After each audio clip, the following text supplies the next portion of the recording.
Hello, my name is Angelina, And my name is Audrey. and we are proud to be representing the 1UP team at Marc Garneau Collegiate Institute. Today, we'll be addressing a long unresolved issue of surrounding mental health and outdoor space. We will be proposing a creative and effective solution that we plan to start implementing this spring. We are thankful to have the support of 1UP and Urban Minds and the opportunity to expand our budget and bring change to our school. We're excited to share with you our design process and solutions, so let's get started. So what is our community challenge? Marc Garneau Collegiate Institute is one of the most populated high schools in all of Canada, with over 1,800 students. And students have expressed their concern about the lack of fresh air and facilities in our school, which impedes learning, mental health, and physical health. So in the image above, this is actually one of the rare occasions of our field being used by the students in our school in activities such as these. As you can see on the left, this is our site during the winter, and it's hardly ever used. In fact, we've done surveys with students at our schools, and the back of the field is one of the places in our school that is rarely ever used because it's so inaccessible and far away from our main building. So as you can see, the red arrows indicate like the downhill areas that are inaccessible to students. But the main idea of this image demonstrates how there is a parking lot that separates and acts as a barrier between the field and our main school building. The blue arrows indicate where the students tend to flow outside of class.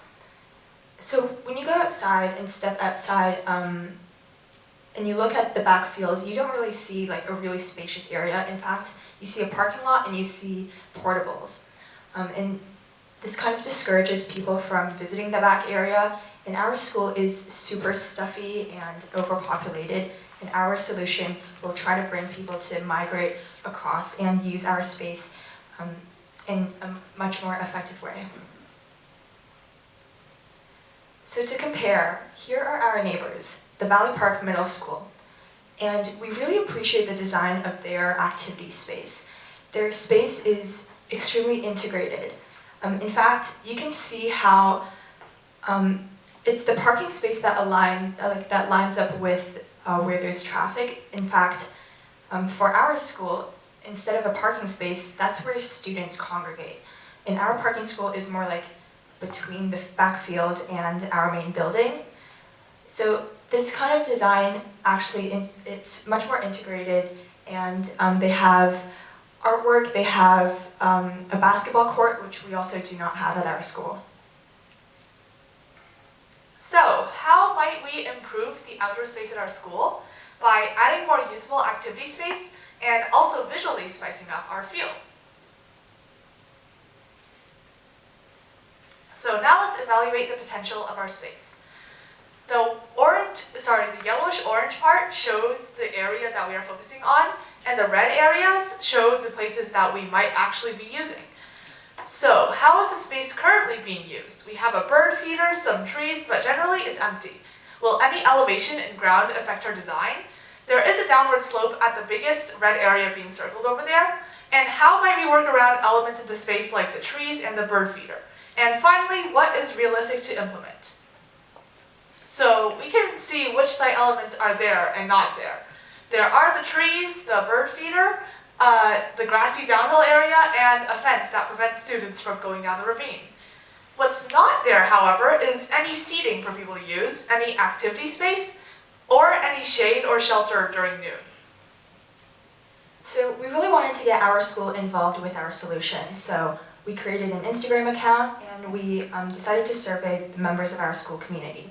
Here are two of the questions that I would really like to highlight in our survey. The first one is, do you think there is a lack of these learning spaces at our school? And learning spaces, I mean by like studying spaces and social spaces, quiet places as well. And the second question is, how much do you think a lack of fresh air is a problem in our school? And as you can see, a lot of people have answered very much, and 35% have answered considerably. As part of our design process, we created an empathy map. Users in our school would say something like, "Where should we sit? Let's stay inside then. This room is so musty." Or, "Is the library open?"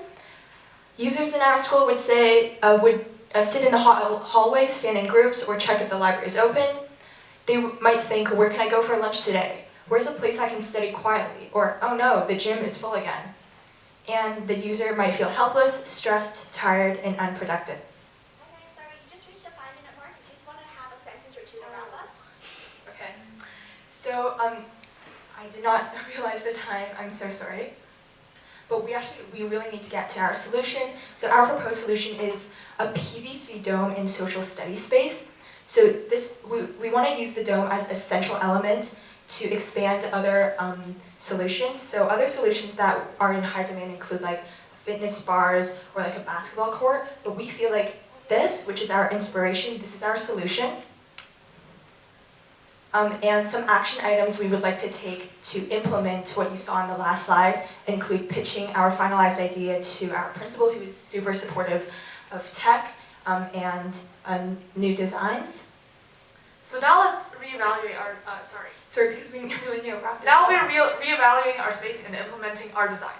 So here are the places we might place our dome, considering the location of our trees, and also the gardens around it. And up there is a place where we can put the activity bars because the pavement there is smooth and not inclined. Here is a basic design mock-up of our dome.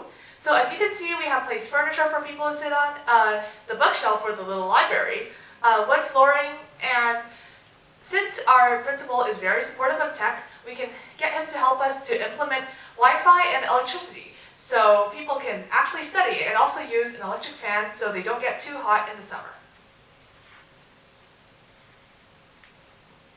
So our goal, our short-term goal with the $1,000 is to install one of these PVC stones as a social study space, and our long-term is based on the design outcome and testing.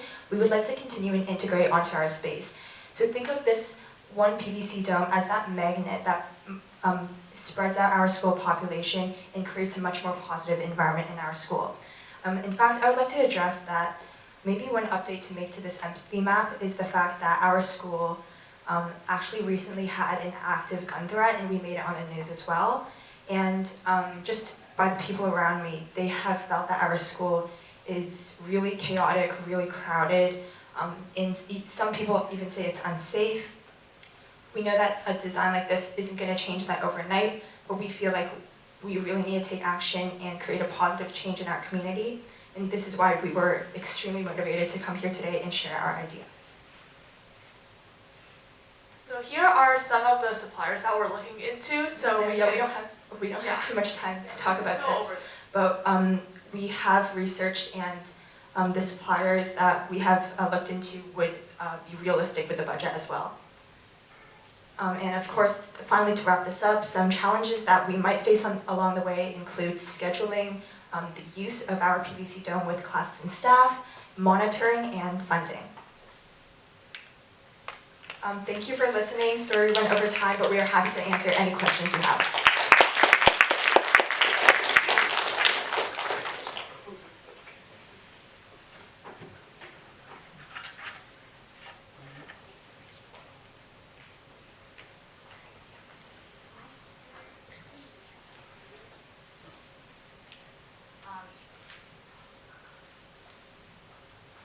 You mentioned stress happening at the school, safety, and a bit of chaos. How do you feel the dome is going to help mitigate that?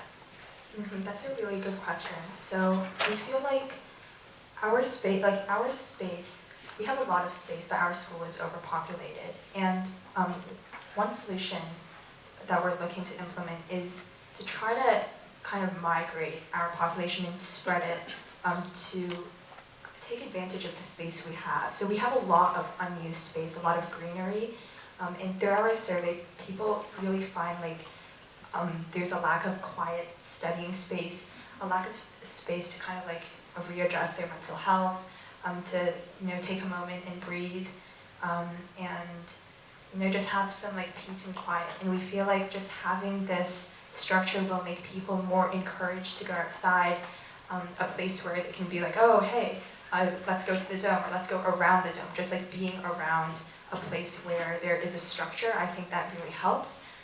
Also, we feel like the structure has a lot of potential to welcome an artistic element as well. So like inviting, we didn't get to it in the slides, but inviting the art council perhaps, or other clubs to also add into their ideas.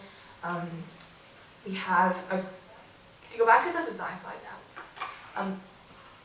we have also like a green industries, a teacher in our school who is really willing to help build a greenery space around this as as you well. can see, there's gardens and the vines on the roof, and also the stained glass windows.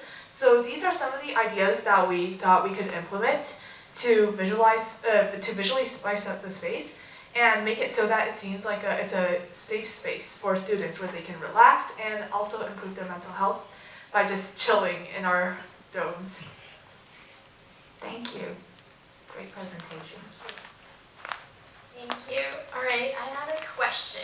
In your presentation, you mentioned that you see the parking lot as a bit of a barrier to accessing the park space in behind the school. Did you guys think about how that might affect access to this particular dome?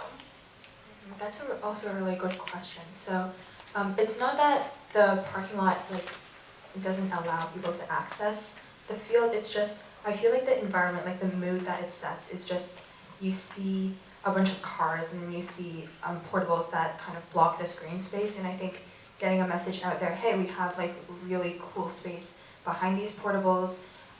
I think one of the ideas that we thought about were having like sign-up sheets for students to sign up for times, maybe on different days, different people can use this area as well. And in general, I just feel like our field is so plain and could be used better. Having like a unique structure out there, I think will definitely invite people to, take a walk all the way to the back field. A lot of people, like as high schoolers, even myself, I feel like I'm a really active person, but I still am like way too lazy to go all the way to the back of the field at lunch and then come all the way back. So I think having a structure like this will definitely encourage more movement. Yeah, and so people know that there is this structure. People actually won't notice. So one of the ideas we also had was to put up signage, like arrows and like advertisements sort of, to direct student movement towards that area so they know it's there. And we could do this by like marketing around the school, putting up posters, or on social media, or just generally putting up signs around the school so students know where our design is. Okay, thank you. Thank you, great question, or great answer. I was wondering, do you have any plans for what you would do in the summer when the domes were just sitting vacant? Like, have you thought about engaging the community or offering in some other way? So I'm not really sure about what programs exist during the summer, but we could consult the teachers about that. Currently we're thinking if the domes aren't used in the summer, we can cover them up with like those big sheets, plastic sheets you use during camping, so we can keep them safe from any damage, whether it be environmental or student caused.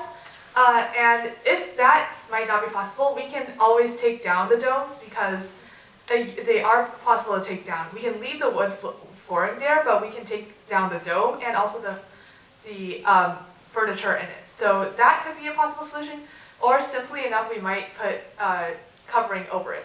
But I like how you brought up that we might actually use the domes in the summer for other community activities, and we will be looking into that with our teachers soon. Okay, thanks guys. Thank you.